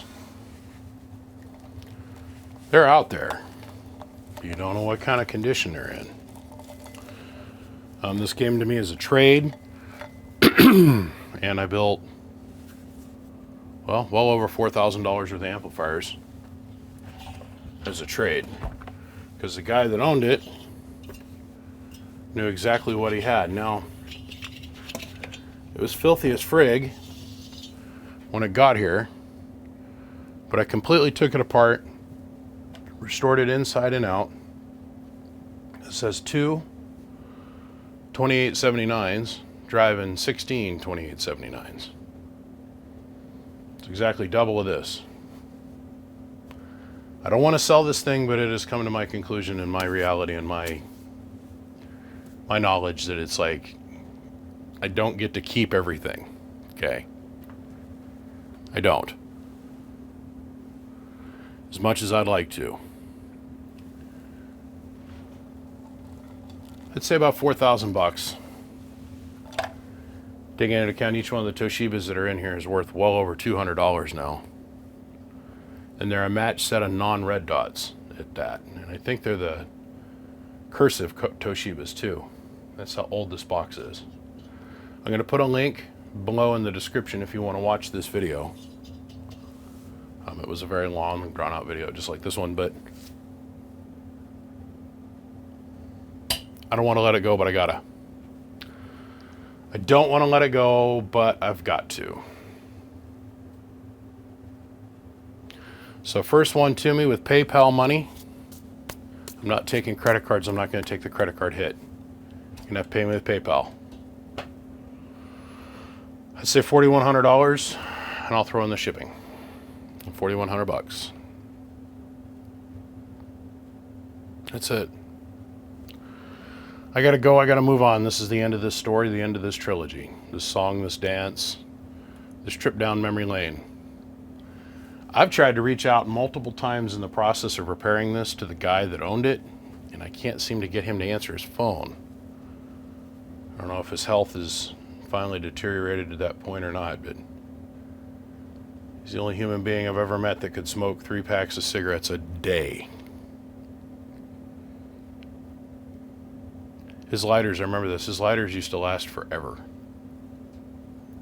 What do you mean, BBI? Well, when you use your cigarette lighter 3 times a day, he was what we call a chain smoker, right? So he would light his cigarette in the morning, smoke up till lunch, take a break through lunch, and then smoke all the way and then smoke through dinner. He'd light one cigarette off the other. And then he'd wake up in the middle of the night, usually smoke a cigarette too, and he had to go piss. I know this because I was his roommate for a little while. I lived with him for, about a year. As I was out traveling, I rented a room out of his place, and when I'd come home, I'd spend the night down there. My good buddy Hugh, aka Junkman. I have to check in on him since I can't get him to answer his phone. Well, I'm going to go. I got myself a couple things I've got to finish up for today. One of which is editing this video for your all's consumption. I hope you've all enjoyed this process. Remember, if there's anything I can do to ever help you out, any questions that I can answer, don't hesitate to call. First one to call me with PayPal money will get the Messenger suitcase amplifier. Big shout out to Excess Power, big shout out to Siglant. Thanks to Bird and Coaxial Dynamics for being here for me when I need them. And honestly, every single day one of my dreams gets to come true, and it's all because of this channel, and that has nothing to do with me. It has to do everything with you guys. And I want to say thank you. I appreciate you guys. You have no idea, and that's why I say it at the end of every video, because I honestly mean it. I'll see ya. Bye.